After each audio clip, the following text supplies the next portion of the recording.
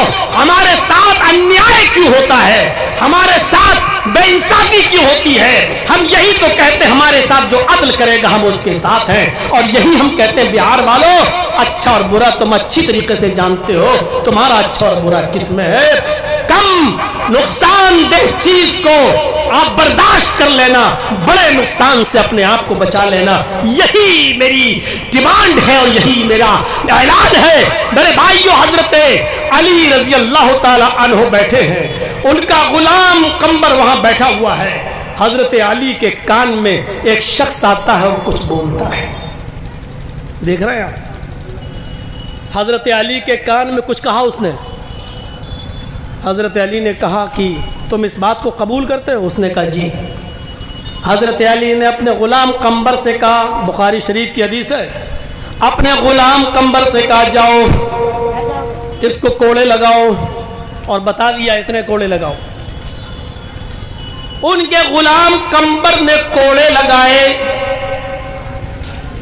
جس کو کوڑے مارے گئے مجلود, جس کو کوڑے پڑتے ہیں اس کو عربی میں کہا جاتا ہے مجلود. جس کو کوڑے لگائے گئے وہ مجلود, وہ کوڑے کھانے والا آدمی آتا ہے اور آ کر حضرت علی کے کان میں کچھ کہتا ہے. حضرت علی نے اپنے غلام قمبر کو بلایا, ادھر آؤ, میں نے تم سے اتنے کوڑے مارنے کے لیے کہا ہے. اس مجلود نے شکایت کی ہے کہ 3 کوڑے تم نے اس کو زیادہ مار دیے ہیں, 3 کوڑے تم نے اس کو زیادہ مار دیے. قمبر نے بھی اپنے جرم کا اعتراف کیا, گنتی بھول گیا, بھول چوک ہو گئی, اور مجھے بھی اس بات کا احساس ہو رہا ہے کہ شاید 3 کوڑے اس کو زیادہ لگ گئے ہیں. حضرت علی نے اس مجلود سے کہا جس کو 3 کوڑے زیادہ لگ گئے تھے, اب اس سے کہا اپنے ہاتھ میں کوڑا لو, اور اس قمبر سے اپنے غلام سے کہا تم کھڑے ہو جاؤ, اور کہا کہ جو 3 کوڑے اس نے تمہیں زیادہ مارے تم بھی اسے اپنا بدلہ لے لو, تم بھی اس سے اپنا انتقام لے لو. اس مجلود نے 3 کوڑے حضرت علی کے غلام کو مارے.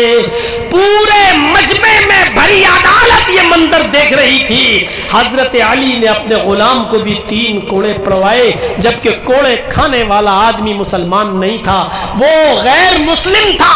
اس نے اپنے جرم کو قبول کر لیا تھا کہ میں نے ایسا کیا. حضرت علی نے کہا جاؤ اتنے کوڑے مارو, اس نے 3 کوڑے زیادہ مار دیے.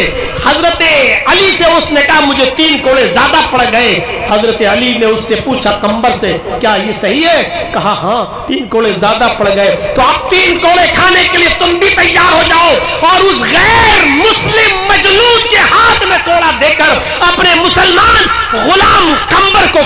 کروائے. آؤ یہ آئینہ دکھاؤ, یہ دیش کا چوکیدار بھی دیکھے, یہ دیش کا گرہ منتری بھی دیکھے, یہ دیش کے وی آئی پی کلچر کے لوگ بھی دیکھیں, اور یہ آئینہ لالو اور تیجسوی بھی دیکھے, اور یہ آئینہ نتیش کمار جی بھی دیکھیں. ہمیں ایسے انصاف کی ضرورت ہے, ایسا عدل جو بھی ہمارے ساتھ کرے گا ہم مسلمانوں کے ووٹ کا وہ حقدار ہوگا. ہمیں ایسا انصاف چاہیے. ہمیں نہیں معلوم کہ تم کون ہو, ہم یہ چاہتے ہیں کہ ہمیں سوتیلا ویوہار ہمارے ساتھ نہ کیا جائے, ہمارے ساتھ گستاخی نہ کی جائے, ہمیں اس بھارت کا برابر کا ناگرک سمجھا جائے, ہمیں برابر کا حصے دار بھی سمجھا جائے, اور جو ہمارے ساتھ حق اور انصاف کی بات کرے گا ہم اس کو اپنا ووٹ دیں گے. ہمارا کوئی دشمن نہیں ہے. دشمنی اگر اپنے حال و چال سے دکھاؤ گے تو ہم اتنے اندھے بھی نہیں ہیں کہ ہم اس کو سمجھتے نہیں ہو. میرے پیارے ساتھیوں, اللہ تعالیٰ نے ہمیں آنکھیں بھی دی ہیں اور ووٹ کہاں دینا ہے اس کے لیے ہمیں دماغ بھی دیا ہے. اس لیے ہم آنکھوں سے دیکھیں گے بھی اور دماغ سے ہم کام بھی لیں گے. اس لیے سنتے چلیے, حضرت علی نے اپنے غلام قمر کو بھی کوڑے لگوائے. کبھی کبھی آپ نے دیکھا ہوگا بھیڑ میں پولیس لاٹھی چارج کر دیتی ہے. قاضی شرح کی عدالت ہے, ایک مقدمے کی سنوائی ہے, اس میں غیر مسلموں کی بھیڑ لگی ہوئی ہے, مسلمانوں کی بھی بھیڑ لگی ہوئی ہے. اور قاضی شرح جانتے ہو کون قاضی ہیں؟ قاضی شرح وہ ہے جنہوں نے اپنے بیٹے تک کو سزا دی تھی, اپنے بیٹے کے خلاف بھی سزا سنائی تھی. قاضی شرح وہ ہے کہ جب ان کا بیٹا مدرسے میں پڑھتا تھا تو مدرسے کے ٹیچر نے شکایت کی کہ آپ کے بیٹے نے کسی نائی سے, حجام سے, باربر سے بال کٹوائے اور عصر کی نماز کا وقت قریب تھا. جب وہ بال کٹوا کر واپس آیا تو عصر کی نماز کی جماعت چھوٹ چکی تھی. اگرچہ اس نے بعد میں نماز پڑھ لی لیکن جماعت چھوڑ دی. تو قاضی شرح نے ایک موٹا ڈنڈا بھیجا تھا اور کہا تھا کہ یہ مقدمہ میری عدالت میں آیا ہے, اس لیے یہ ڈنڈا میں بھیج رہا ہوں. اس لکڑی سے میرے بیٹے کو اتنا مارو کہ یہ لکڑی جب تک ٹوٹ کر 3 حصوں میں نہ بڑھ جائے, اس ڈنڈے کے 3 ٹکڑے نہ ہو جائیں, تب تک میرے بیٹے کو پیٹتے رہو. اور اس کو بتاؤ کہ تم نے ایسے تنگ وقت میں نماز بال کیوں کٹوائے جب نماز سے عصر کا وقت قریب تھا. عصر کی نماز پڑھنے کے بعد بھی جا سکتے تھے, تمہاری جماعت کیوں چھوٹی؟ میرے بھائیو, یہ وہ قاضی شرح ہیں جنہوں نے عدل و انصاف اپنے بیٹے کے ساتھ بھی کیا تھا. ان کی ایک عدالت میں ایک فیصلے کے دن غیر مسلم اور مسلمانوں کی بھیڑ لگی ہوئی ہے, لوگ دیکھنا چاہتے ہیں. اسی بھیڑ کے اندر دربان نے, جو قاضی شرح کا دربان تھا, آج کل بھی عدالت میں لوگ کہتے ہیں نا, جو لکڑی پکڑے لیے کھڑے رہتے ہیں اور کہتے ہیں فلاں حاضر ہو, آؤ تمہارا مقدمہ ہے. ہم سے زیادہ کورٹ کچہری آپ نے تو شاید نہیں دیکھی ہوگی, نہ سمجھی ہوگی. تو میرے بھائیو, آج بھی کورٹ اور کچہریوں میں لوگ رہتے ہیں, جو جج کے بالکل قریب بیٹھتا ہے وہ اس کو اردو میں دربان کہا جاتا ہے. دربان. میرے بھائیو, قاضی شرح کو لوگ گھیر رہے تھے تو دربان نے ایک کوڑا مار دیا. ایک کو ماریں گے تو سب بھاگ جائیں گے, ایک غیر مسلم کو کوڑا لگ گیا. ایک کوڑا جیسی پڑا بھیڑ تتر بتر ہو گئی, ادھر ادھر ہو گئی, لیکن جس کو کوڑا پڑا وہ وہیں کھڑا ہو گیا. قاضی شرح نے کہا کہ بھیڑ ادھر ادھر چلی گئی, تم کیوں کھڑے ہو؟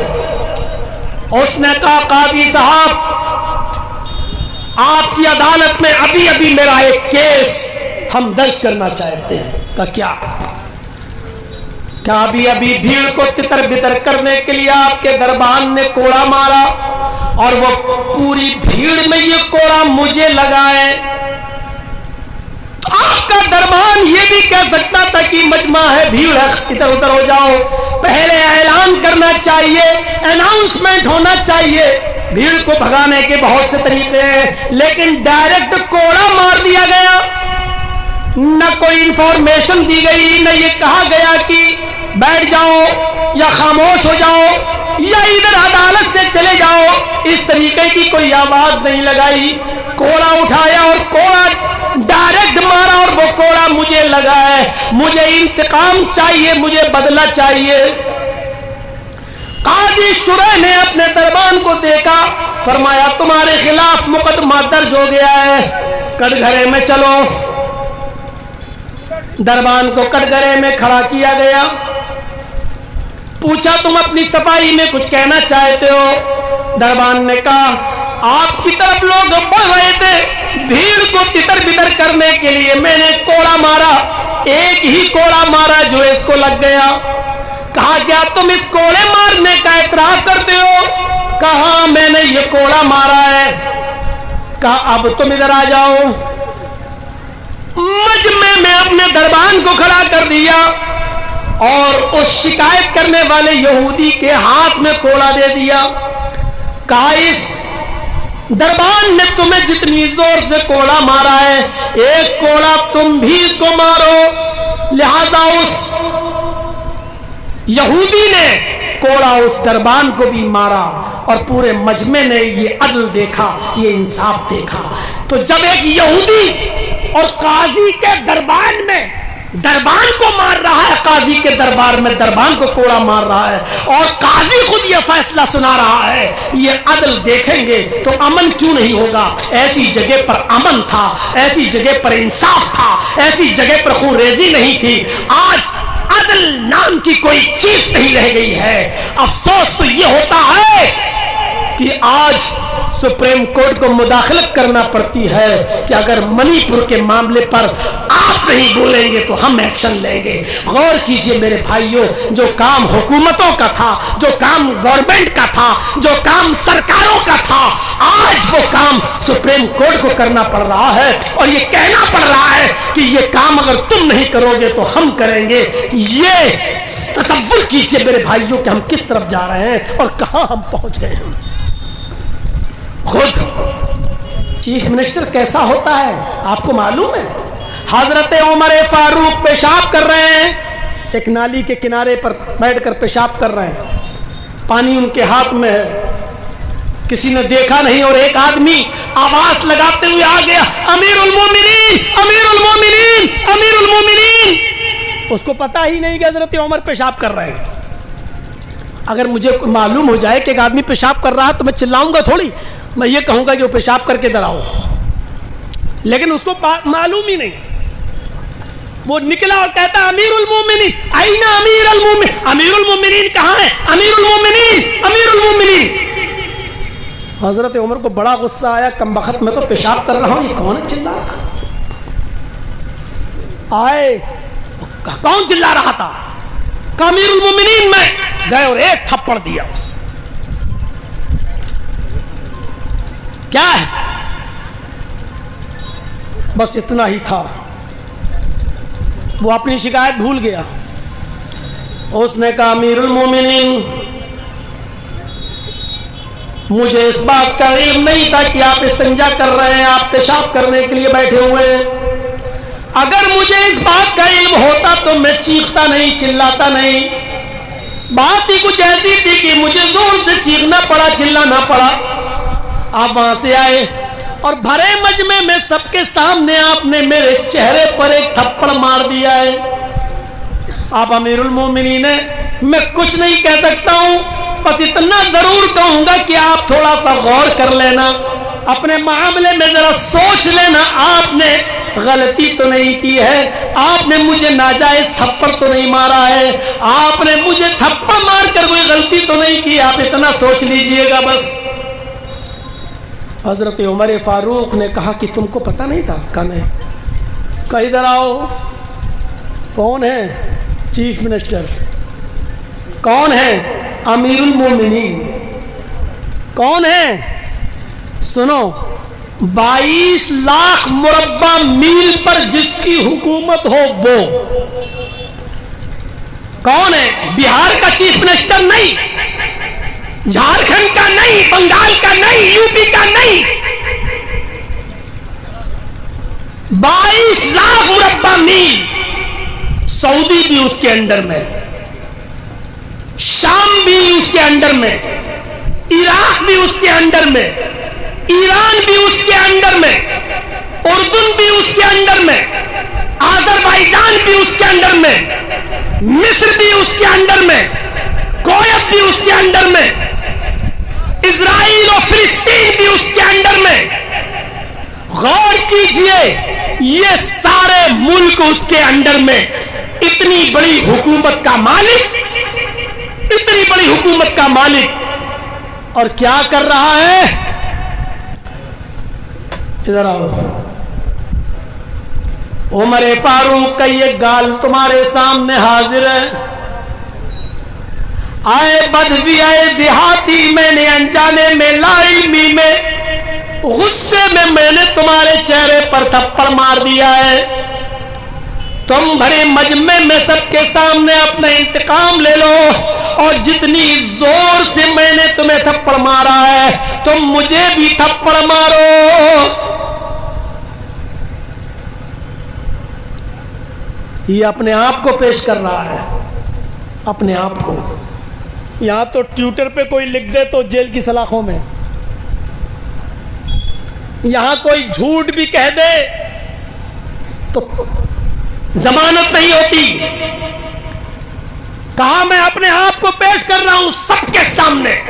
اس نے کہا امیر المومنین سوری، میں آپ کو تھپڑ نہیں ماروں گا، بس میں اتنا چاہتا ہوں کہ آپ اتنا مان لیں کہ آپ سے غلطی ہوئی ہے. حضرت عمر فاروق نے بھرے مجمع میں کہا یہ میری غلطی ہے، میں سمجھ نہیں سکا، مجھے اس بات کا علم نہیں تھا. میں نے سوچا شاید تم نے دیکھ لیا تھا مجھے پیشاب کرتے ہوئے اور پھر تم چلا رہے ہو، یعنی میرے پیشاب کرنے کا بھی، فارغ ہونے کا بھی انتظار نہیں کر رہے ہو، لیکن تم کہہ رہے ہو مجھے پتہ ہی نہیں. اس نے کہا مجھے بالکل اس بات کا علم نہیں ہے. کہا امیر المومنین نے ٹھیک ہے اب تم مجھے انتقام لو، میرا بدلہ لو تم اپنا. اس نے کہا امیر المومنین آپ نے مجھ سے معافی مانگ لی، آپ نے اپنی غلطی کا اعتراف کر لیا، میں نے آپ کو معاف کر دیا. اس نے کہا امیر المومنین نے کہ دیکھو میں قیامت کے دن تمہیں اس کا بدلہ نہیں دے سکتا، جو کچھ بھی لین دین کرنا ہو، اگر اس تھپڑ کے بدلے میں کچھ مال کچھ چیزیں چاہیے تو وہ بھی بولو. کہ امیر المومنین میں اللہ کو کی قسم کھا کر کہتا ہوں کہ میں کوئی بدلہ نہیں لوں گا، میں آپ کو دل سے معاف کر رہا ہوں. میں امیر المومنین ہے، میں آپ کو کیسے تھپڑ ماروں، میں دل سے آپ کو معاف کر رہا ہوں. آپ نے بس یہ سویکار کر لیا، یہ ایکسپٹ کر لیا کہ آپ سے غلطی ہو گئی ہے. حضرت عمر فاروق نے اپنے آپ کو پیش کیا. تب عدل قائم تھا، تب انصاف قائم تھا، تب کوئی کسی کی طرف ٹیڑھی نظر کر کے دیکھنے کی جرات نہیں کرتا تھا. آپ کو معلوم ہے ملک شام یا مصر کے گورنر نے عمر ابن عاص کے بیٹے نے ایک یہودی بچے کو کوڑا مارا تھا. حضرت عمر فاروق جب مصر گئے تو اس 12 سال کے اس بچے نے، یہودی بچے نے شکایت کر دی تھی. امیر المومنین انصاف کیجئے. کہا کیا ہوا؟ کہا عمر ابن عاص جو ملک شام کا گورنر ہے، اس کے بیٹے نے مجھے کوڑا مارا ہے، اس لیے کہ میرا گھوڑا اس کے گھوڑے سے آگے نکل گیا تھا. یہ مقابلہ کر رہا تھا کہ دیکھیں کون آگے نکلے گا. ہم دونوں مقابلہ کر رہے تھے، میرا گھوڑا آگے نکل گیا، اس کا گھوڑا پیچھے رہ گیا. اس نے غصے میں آ کر مجھے تھپڑ مار دیا ہے. اور جب میں نے کہا کہ میں تمہاری شکایت گورنر سے کروں گا تو اس نے، یعنی ان کے بیٹے نے کہا میرا کوئی کچھ نہیں کر سکتا، میں اس گورنر کا بیٹا ہوں. آج کل یہی تو ہوتا ہے نا، جو بڑے لوگوں کے بیٹے ہیں وہ، میں گورنر کا بیٹا ہوں، میرا کوئی کچھ نہیں کر سکتا. حضرت عمر فاروق کی آنکھیں اسی وقت لال ہو گئی اور فرمایا یا عمر ابن عاص، اللہ نے لوگوں کو آزاد پیدا کیا ہے، تم نے اپنی عوام کو غلام کیسے بنا لیا؟ حضرت عمر ابن عاص نے کہا امیر المومنین مجھے نہیں معلوم، اس بچے نے میری عدالت میں کوئی مقدمہ ہی دائر نہیں کیا. اگر یہ مقدمہ میرے پاس آیا ہوتا تو میں ضرور انتقام دلواتا. آپ نے کہا نہیں، اب حضرت عمر فاروق کی عدالت میں مقدمہ آ گیا ہے. آپ نے کہا ہے اس بچے سے ڈراؤ، یہودی بچے کو کھڑا کیا اور عمر ابن عاص کے بچے سے پوچھا کیا یہ صحیح کہہ رہا ہے؟ اس نے اپنے جرم کا اقبال کیا کہ ہاں اس کا گھوڑا آگے نکل گیا تھا، میں نے اس کو ایک تھپڑ مار دیا۔ اس یہودی بچے سے کہا کہ ایک تھپڑ اس کے چہرے پر مارو، گورنر کے بیٹے پر تھپڑ مارو۔ یہودی بچہ، شام کے اندر حکومت ہماری مسلم حکومت، گورنر عمر ابن عاص، یہودی بچے کے ساتھ انصاف۔ غور کیجئے انصاف کیسا، یہودی بچے سے کہہ رہے ہیں کہ عمر ابن عاص کے بیٹے کو کوڑا مارو۔ عمر ابن عاص کے بیٹے کو اس یہودی لڑکے نے کوڑا مارا۔ پھر جلاد سے کہا ادھر آؤ، اپنے غلام سے کہا کہ تم ایک تھپڑ عمر ابن عاص کو مارو۔ عمر ابن عاص نے کہا امیر المومنین میری غلطی کیا ہے؟ جس نے کوڑا مارا اس کو کوڑا مار دیا گیا، جس نے تھپڑ مارا اس کو تھپڑ مار دیا گیا، اب مجھے کیوں کوڑا مارا جا رہا ہے؟ عمر ابن عاص کہا پہلے کوڑا کھاؤ۔ حضرت عمر فاروق کے خادم نے ایک تھپڑ حضرت عمر ابن عاص کو لگایا، گورنر کو لگایا، اور حضرت عمر فاروق نے اب اس کا ریزن بتایا۔ اے عمر ابن عاص، یہ تھپڑ تمہیں اس لیے مارا گیا کیونکہ تم نے اپنے بیٹے کو صحیح تعلیم نہیں دی ہے، تم نے اپنے بیٹے کو صحیح تربیت نہیں دی ہے۔ اگر تم نے اپنے بیٹے کو صحیح تربیت دی ہوتی تو وہ کسی یہودی بچے کو تھپڑ نہیں مارتا، اور تھپڑ مارنے کے بعد یہ نہیں کہتا میرا کوئی کچھ نہیں کر پائے گا کیونکہ میں عمر ابن عاص کا بیٹا ہوں، میں گورنر کا بیٹا ہوں، میرا کوئی کچھ نہیں کر پائے گا۔ یہ بگڑے ہوئے اور یہ باپ کی بگڑی ہوئی اولادیں کہتی ہیں یہ تھپڑ تمہیں یاد دلاتا رہے گا، اور آئندہ تم اپنی اولاد کی صحیح تربیت کرو گے، صحیح تربیت اپنی اولاد کو دو گے۔ یہ عدل و انصاف تھا میرے بھائیوں، یہ نیائے تھا، اس لیے امن قائم تھا۔ اس لیے ملک شام سے ایک عورت اکیلی آتی ہے اور آج بھی خانہ کعبہ کا طواف کرتی ہے، عمرہ کرتی ہے، سعی کرتی ہے اور چلی جاتی ہے۔ یہ اسی امن و امان کا نتیجہ ہے کہ سعودی عرب کی سرزمین پر آج بھی اگر 10 ریال کا نوٹ بھی پڑا ہو تو کوئی اٹھانے والا نہیں ہوتا، چوری کرنے کی کسی کی جرت نہیں ہوتی، ریپ اور بلاکار کا نشان نہیں پایا جاتا ہے، وہاں چھوت چھات نہیں ہے، وہاں ذات اور برادری میں بٹے ہوئے لوگ نہیں ہیں، وہاں آج بھی امن ہے، آج بھی عدل ہے، آج بھی انصاف کا بول بالا ہے۔ یہ الگ بات ہے کہ ویسٹرن کلچر اور مغربی تہذیب میں اب ادھر بھی کچھ جڑیں جما لی ہیں اپنی، میرے پیارے ساتھیوں، لیکن ہم یہی چاہتے ہیں آپ سے، ہماری کسی سے کوئی دشمنی نہیں، ہمیں ہمارا حق چاہیے، جو ہمیں ہمارا حق دے گا ہم اس کے ہیں۔ ہم نے آپ کا کافی وقت لیا ہے میرے بھائیوں، 11:15 سے بولتے ہوئے 12:30 تک بجنے والے ہیں، اب میرے اندر وہ ہمت نہیں ہے، میں صرف ایک پروگرام کے لیے مصباح الدین صاحب کی آواز پر یہاں تک چلا آیا، اور میں اس کنڈیشن میں آیا کہ میرے والد محترم کی طبیعت بہت زیادہ خراب ہے، اور میں ان کو لکھنؤ میں چھوڑ کر میں سیدھے یہاں چلا آیا، اور مجھے صبح فوراً فلائٹ پکڑ کے لکھنؤ جا کر ابھی ان کی خدمت کرنا ہے، اس لیے کہ دنیا میں باپ اور ماں سے بڑی کوئی نعمت نہیں ہے، جنہوں نے ہمیں پڑھا لکھا کر اتنا بڑا کیا ہے اور ہماری تعلیم و تربیت کر کے مجھے اس لائق بنایا ہے۔ اب یہ موقع ہے ایک بیٹے کو ان کا حق ادا کرنے کا، حق ادا کرنے کا نہیں، اپنے گناہ کو کچھ معاف کرانے کا، کیونکہ حق تو زندگی بھر نہیں ادا ہو سکتا ہے، ساری زندگی ہم سب کچھ کر دیں پھر بھی حق ادا نہیں ہو سکتا ہے۔ حضرت عمر فاروق سے جب کسی نے کہا تھا کہ میں نے اپنی بوڑھی ماں کو طواف کرایا، اندھی لنگڑی لولی اس کا پیشاب و پائخانہ میں صاف کرتا ہوں، کیا اب بھی میں نے اپنی ماں کا حق ادا نہیں کیا؟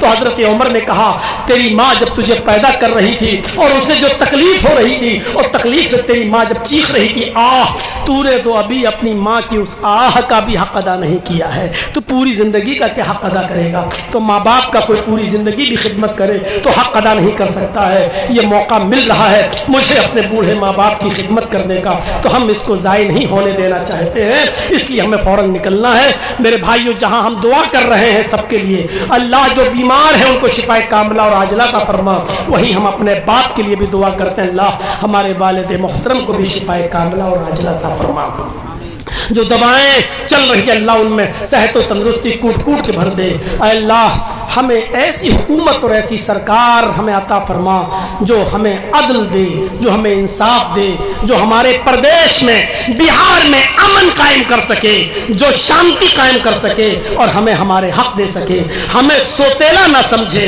ہمیں بھی اس دیش اور اس ملک کا حصے دار سمجھے اور ہم بھی اپنے اس ملک کا ناگرک سمجھے۔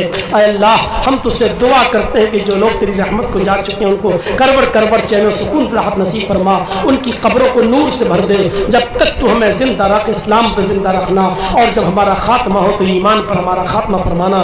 وما علینا الا البلاغ المبین وآخر دعوانا ان الحمد للہ رب العالمین۔ السلام علیکم ورحمۃ اللہ وبرکاتہ۔